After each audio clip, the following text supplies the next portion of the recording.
My parents skipped my wedding and called it a waste of money. But when my sister got engaged, they demanded I pay for hers. I said no. Now they're calling me a selfish disgrace. But wait until you hear how I made them regret it. They didn't come to my wedding. No calls, no messages, not even a half-hearted excuse about being busy. Just silence. I waited until the last moment, still clinging to a thin thread of hope that maybe, just maybe, my parents would walk through those doors pretending they cared. But they didn't. My wedding, the biggest day of my life, was just another ordinary Saturday for them. It wasn't like I hadn't seen it coming. My parents had been vocal about how frivolous weddings were, how I was wasting money on nonsense, how I should have just had a courthouse ceremony and been done with it. But it wasn't about the money. It never was. It was about control. My younger sister, Melanie, was the golden child. She could do no wrong. And me? I had spent my entire life trying to prove that I was worthy of their love, their respect. I thought maybe, if I did everything right, they'd finally look at me the way they looked at her. I was wrong. Melanie, of course, was there. She had made a show of coming in late, strutting into the reception in a dress that was just a little too white to be a coincidence, and spending the entire evening sulking at the back table, barely speaking to me. When I finally got a moment alone with her, I asked why Mom and Dad hadn't come. She scoffed. Why would they? It's just a wedding, not something important. That sentence burned itself into my brain. Not something important. But a year later, when Melanie got engaged, everything changed. Suddenly, weddings were important. My parents, who had dismissed mine as a waste of time, were now treating hers like the event of the decade. They gushed about venues, debated color schemes, and swooned over dress designs. And then came the call. We were thinking, my mother said, her voice careful, calculating, that you could help out with some of the costs. Just a little bit, to support your sister. I almost laughed. Almost. Oh, I said, keeping my voice neutral. You mean like how you supported me when I got married? There was a pause. Don't be childish. My father cut in, his tone sharp. Your wedding was a completely different situation, right? Different because it was mine. I leaned back in my chair, feeling a bitter sort of amusement creep up my spine. How much? Mom's voice immediately brightened, as if my willingness to entertain the conversation meant I was already sold on the idea. Well, the venue alone is 20 grand. And then there's catering, the dress, the flowers. I cut her off. How much do you want me to pay? Another pause. 10,000, she said, almost hesitantly, as if she knew how ridiculous it sounded but was still hoping I'd say yes. I let out a slow breath. No. Silence. Then the anger came. My parents' reaction to my refusal was immediate and brutal. You're being selfish, my father barked. Melanie would do this for you. I let out a humorless chuckle. Would she? Because I don't remember her offering to help when I was struggling to cover my own wedding expenses. She's your sister. My mother tried, her voice softer now, attempting manipulation instead of anger. This is what family does. Family. That word had been used against me my entire life.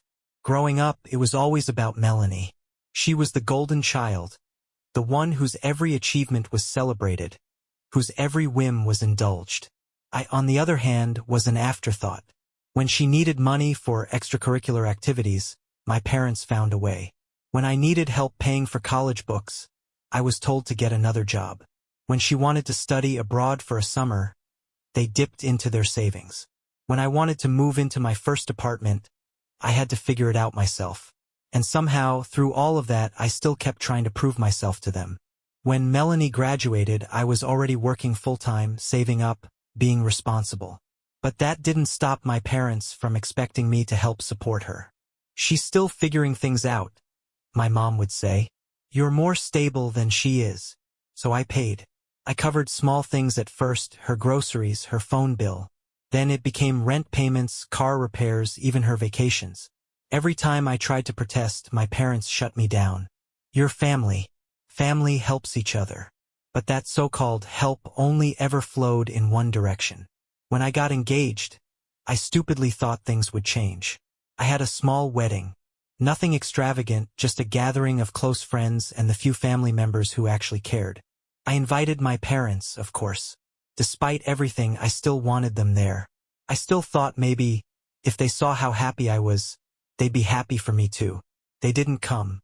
Instead, they went on vacation with Melanie that weekend. I should have cut them off then. I should have seen the writing on the wall. But some part of me, the part that still craved their approval, held on. But now? Now they were asking me for $10,000 like it was a given, like I owed them something.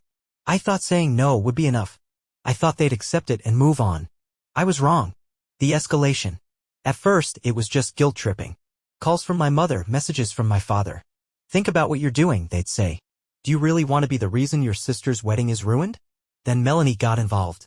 You're seriously not helping, she texted one night. It's just money. You make plenty. Why are you being so bitter? Bitter. That word stung more than it should have. She had no idea what I had sacrificed for her. I didn't reply. A week later, the calls changed. No more fake concern. Just anger. You think you're better than us? My father snarled. You think just because you got married and moved out, you're too good for your family? I almost laughed at how transparent it all was. No, I said calmly. I just think it's time you figured things out without me. The next day, I got an email from Melanie's fiancé, Jason. Subject, let's talk. Hey, I don't know what's going on between you and your family, but this is getting out of hand. Your parents are really upset and Melanie is stressed beyond belief. I get that there's history here, but maybe we can come to some kind of compromise? You don't have to pay the full $10,000, but if you could contribute something, it would mean a lot. Let's talk. I stared at the screen for a long time. Jason was a decent guy. I had nothing against him. But this wasn't his fight. I closed the email without replying. That was my second mistake. Because after that, things went nuclear. The breaking point builds. Melanie went full victim mode. She started posting vague social media updates about selfish people who don't care about family. She made sure to mention how heartbroken she was that certain loved ones were refusing to be there for her in her time of need. The messages poured in. Mutual friends, extended family, even people I hadn't spoken to in years. What's going on? Why aren't you helping Melanie? Dude, it's just money. Don't be that guy. At first, I ignored it. But then I started getting messages from my parents' friends, people I barely knew. I always thought you were a good son. Guess I was wrong. This is disgraceful. Your poor mother is beside herself. You should be ashamed. Ashamed.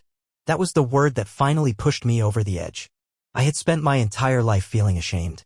Ashamed that I wasn't enough. Ashamed that I wasn't the child they wanted. Ashamed that no matter how much I gave, it was never appreciated. But now? Now I was done. If they wanted to see what selfish really looked like, I'd show them. And so, I made my decision. I was going to cut them off. Completely. No more money. No more answering calls. No more pretending we were some kind of family. They had made their choice a long time ago. Now, I was making mine. I knew the last conversation with my parents would be bad. But even I wasn't prepared for just how bad. They insisted we meet in person. We'll talk like adults, my mother had said. But I knew this wouldn't be a conversation, it would be an ambush. When I arrived at my parents' house, they were waiting. My mother, father, and, of course, Melanie. She was sitting on the couch, arms crossed, her face already red with anger.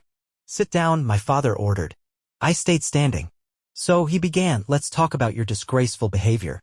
I almost laughed. Disgraceful behavior? Because I refused to hand them $10,000? This isn't disgraceful, I replied calmly. These are my boundaries. My mother threw up her hands. Boundaries? Seriously? You're turning your back on your own family. You should be helping your sister. I looked at Melanie. She was clutching her phone, jaw tight with frustration. Tell me, Melanie, I asked, crossing my arms. Would you help me if I asked? She rolled her eyes. Oh, don't be ridiculous. You have a great job. You're just being cheap. Cheap? I laughed, shaking my head.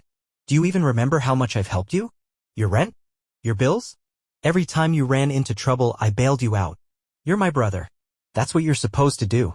And there it was. The final confirmation. I exhaled slowly. Okay, I said. Let's put everything on the table then. I took out my phone and opened a document. It was a record of every expense I had covered for Melanie in the last 10 years. I turned the screen toward them. $28,700. That's how much I've spent on you, Melanie. Not counting small favors, birthday gifts, or the times I helped mom and dad. The room went silent. I never asked for anything in return, I continued. But now, the first time I say no, You all turn on me? My father slammed his hand on the table. Enough of this nonsense. We are family. And family helps each other. I stared at him. Then where were you when I needed help? My mother gasped. How can you say that? We've always supported you. I let out a hollow laugh. Really? Then why didn't you come to my wedding? Their faces darkened. Melanie shot up from her seat, pointing a finger at me. You're just being bitter. You want to punish all of us because you're miserable. You've always been jealous because Mom and Dad love me more. I stared at her, waiting for the pain to hit. But there was nothing. No anger. No sadness. Just emptiness. I finally understood I was never family to them. I was just an ATM. I'm done, I said, voice steady. From this moment on, I am no longer part of this family. You made your choice. Now I'm making mine. My father stood, furious. If you walk out that door, don't come back. I smiled. Perfect. I turned and left. Melanie was screaming behind me. My mother started sobbing. But I didn't look back. When I got into my car, my father's number popped up on my phone. I silenced it. This time they could cry, yell, and curse all they wanted. I was finally free. I thought walking away would be the end of it, that I could just cut them off and finally live my life in peace. I was wrong. The storm didn't pass, it only grew stronger. For the first few days, my phone was an explosion of calls and messages. My parents, Melanie, even distant relatives who had no business interfering. The messages ranged from guilt-tripping to outright insults. Mom, please, sweetheart, don't do this. We're family. Dad, you're being childish. Call us back. Melanie, you're so selfish. I hope you rot alone. Aunt Linda, I don't know what's happening, but your mother is in tears. Fix this. I ignored every single one. For the first time in my life, I felt a sense of calm. A strange, unfamiliar silence that wasn't filled with demands, expectations, or obligations. I had always thought family was supposed to feel like home. But now that I had shut the door on them, I realized my home had never been with them in the first place. But my parents weren't the type to accept defeat. And then the real battle began. The guilt tactics. It took less than a week for my mother to switch from anger to desperation. She left voicemail after voicemail, her voice trembling, on the verge of tears.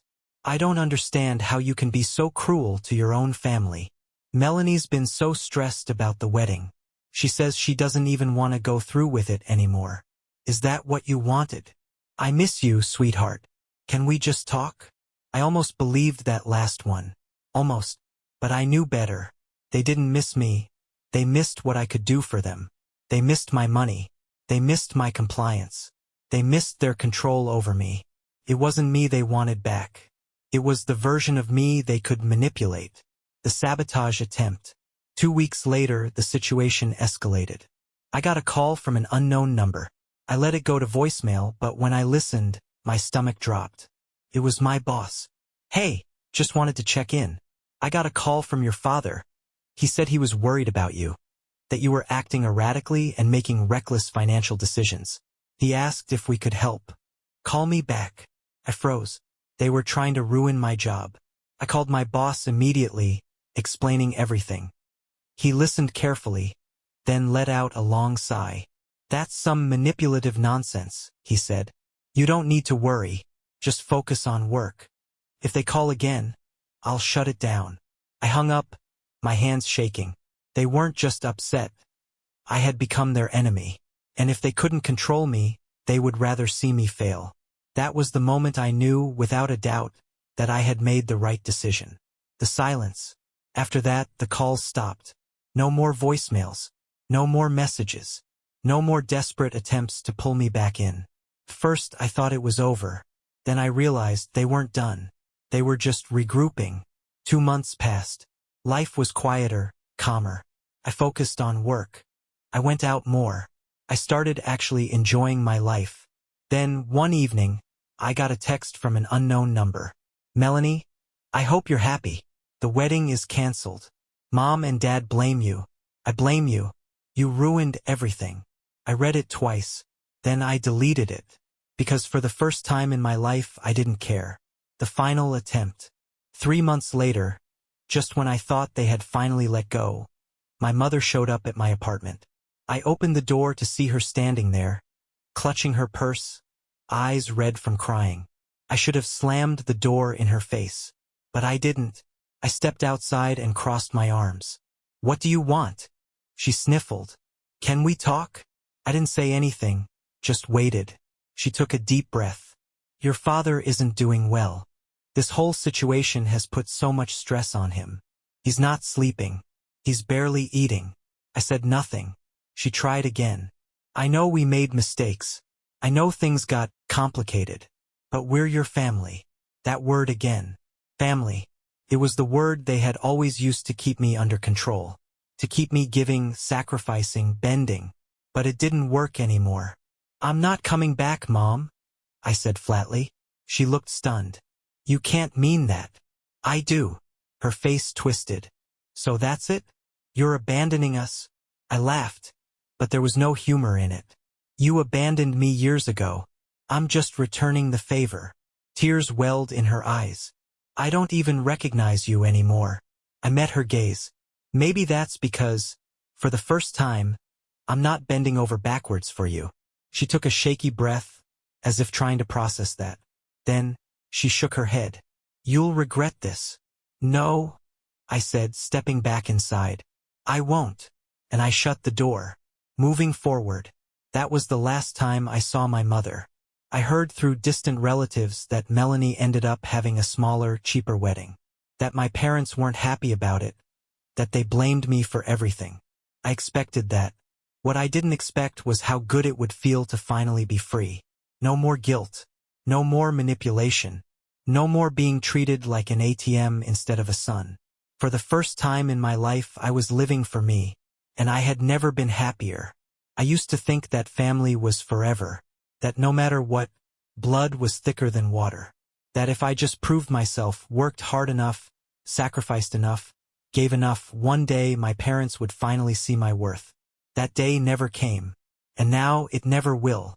It's been a year since I walked away, since I set boundaries and finally chose myself over them. And in that year, I've learned more about family, love, and self-respect than I ever did in all the years I spent trying to please them. But it wasn't easy. The aftermath. What came next? After my mother showed up at my apartment and I shut the door on her, I expected her to keep trying. Maybe another surprise visit. Maybe more guilt-tripping texts. Instead, I got nothing. Total silence. And honestly, that was almost worse. For the first few weeks, I kept waiting for the other shoe to drop. I checked my phone constantly, half expecting a missed call or another dramatic message from Melanie.